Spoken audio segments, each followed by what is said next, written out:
आज हम लोग एक थीन रॉड का मोमेंट ऑफ इनर्शिया निकालना सीखते हैं।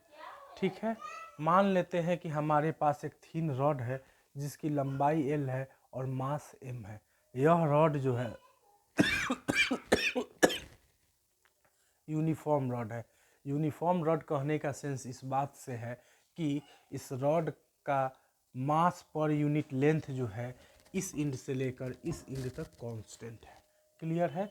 ठीक है, अगर यह यूनिफॉर्म रॉड है तो इसका सेंटर ऑफ मास जो होगा वह ठीक इसके मिड पॉइंट पे होगा। ठीक, तो अगर कोई एक्सिस जो है वह इसके सेंटर ऑफ मास से होके गुजर रहा है, अगर यह एक्सिस इसके सेंटर ऑफ मास से होके गुजर रहा है और रॉड के लेंथ पे क्या है, परपेंडिकुलर है, तो इस एक्सिस के अबाउट हमें इस रॉड का मोमेंट ऑफ इनर्शिया पता करना है। ओके, तो सिंपल सा, सबसे सिंपल सा फॉर्म है कि किसी भी रिजिड बॉडी का अगर हमें मोमेंट ऑफ इनर्शिया निकालना हो तो जो गिवन एक्सिस है, जिस एक्सिस के अबाउट मोमेंट ऑफ इनर्शिया निकालना है, उस एक्सिस से एक्स डिस्टेंस पे जाके, उस एक्सिस से एक्स डिस्टेंस पे जाके हम एक छोटा सा स्ट्रिप लेंगे। ठीक है, मान यह रॉड है इसीलिए लेंथ के फॉर्म में हम एक छोटा सा स्ट्रिप लिए जिसकी लंबाई क्या है, dx है, और इसका मास क्या मानेंगे हम, dm। इस स्ट्रिप का मास क्या मानेंगे, dm। dm होगा कितना, तो उसको हम कुछ इस रूप में कैलकुलेट करते हैं। l लेंथ के पास कितना मास है, टोटल लंबाई l है और मास कितना है इसका, m है। तो l लेंथ रॉड के पास मास क्या है, m है, तो 1 लेंथ रॉड के पास मास क्या होगा, m अपॉन l होगा। और हमारे पास कितना लेंथ है, जो स्ट्रिप लिए हैं उसका लेंथ क्या है, dx है, तो dx लेंथ ऑफ रॉड के पास कितना मास होगा, m upon l into dx। और यह हमारे पास क्या है, यही हमारे पास स्ट्रिप का मास dm है, तो that is equal to dm बराबर क्या लिखेंगे हम, m upon l into dx। Clear है? ओके, यह जो छोटा सा स्ट्रिप है इस एक्सिस के लिए हम लोग पॉइंट मास कंसीडर करेंगे। ठीक है, और पॉइंट मास के लिए मोमेंट ऑफ इनर्शिया को डिफाइन किया गया है। हमें पता है कि पॉइंट मास का जो मोमेंट ऑफ इनर्शिया होता है वह क्या होता है, मास इंटू परपेंडिकुलर डिस्टेंस का स्क्वायर।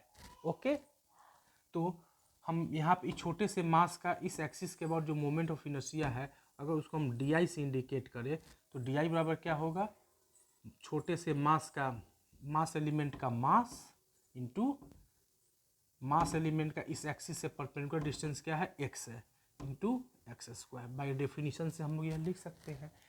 ठीक है, ओके, ये अब हम लोग dm की जगह पे क्या वैल्यू डालेंगे, dm की जगह पे हम लोग निकाल चुके हैं m upon L into D होता है, तो dm के जगह पे हम लिखेंगे m upon L into D x into x square. Okay, अच्छा, डी आई इजकल टू, हमें तो यह इस स्ट्रिप का इस एक्सिस के अबाउट मोमेंट ऑफ इनर्शिया यह निकल गया।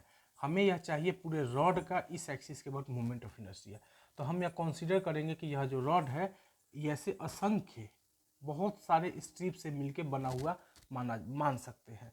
ठीक है, तो हम लोग सिंपली जो है क्या करेंगे, इस रॉड का अगर मोमेंट ऑफ इनर्शिया चाहिए तो हम लोग दोनों साइड इंटीग्रेट कर देंगे विथ प्रॉपर लिमिट के साथ।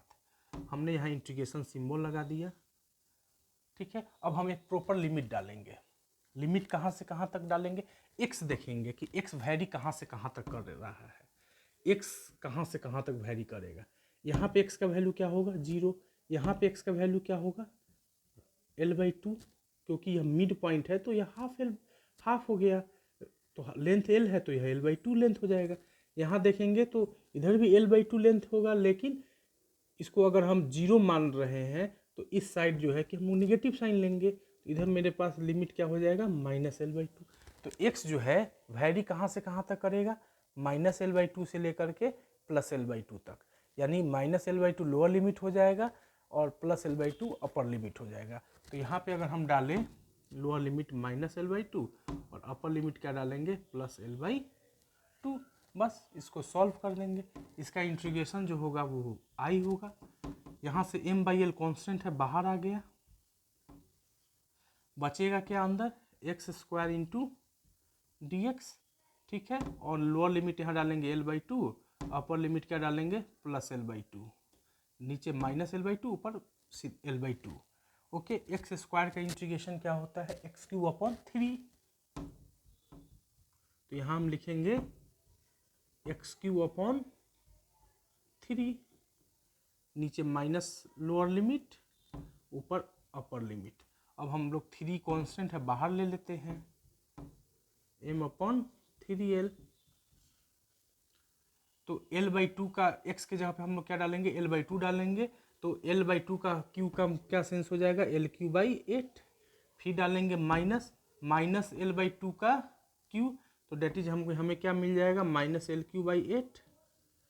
इसको जब सॉल्व करेंगे तो हमें क्या मिलेगा m/3l इंटू 2L³/8 है ना। 2L³/8 मीन्स क्या हो जाएगा, इसको अगर हम कैंसिल करें 4 टाइम्स कैंसिल हो जाएगा, और L को अगर हम कैंसिल करें तो L² टाइम्स कट जाएगा, तो हमें क्या मिलेगा यहाँ से L², यहाँ से हमें क्या मिलेगा mL²/12।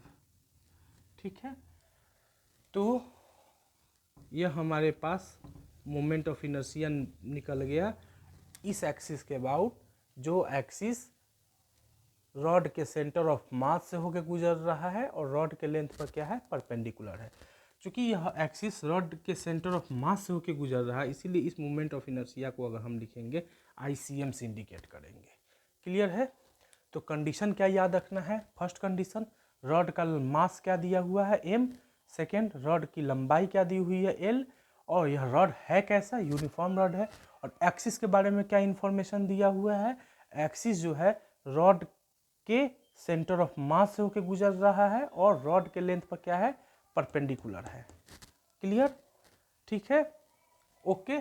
तो हम यहाँ पे याद क्या रखेंगे कि अगर कोई रॉड यूनिफॉर्म रॉड है जिसका मास m है और लेंथ l है, ठीक है, और तो अगर एक्सिस जो है उसके सेंटर ऑफ मास से होके गुजरे और लेंथ पे परपेंडिकुलर हो, तो इस एक्सिस के बाद जो मोमेंट ऑफ इनर्शिया होता है वह क्या होता है, उसका जो वैल्यू आता है mL²/12 आता है।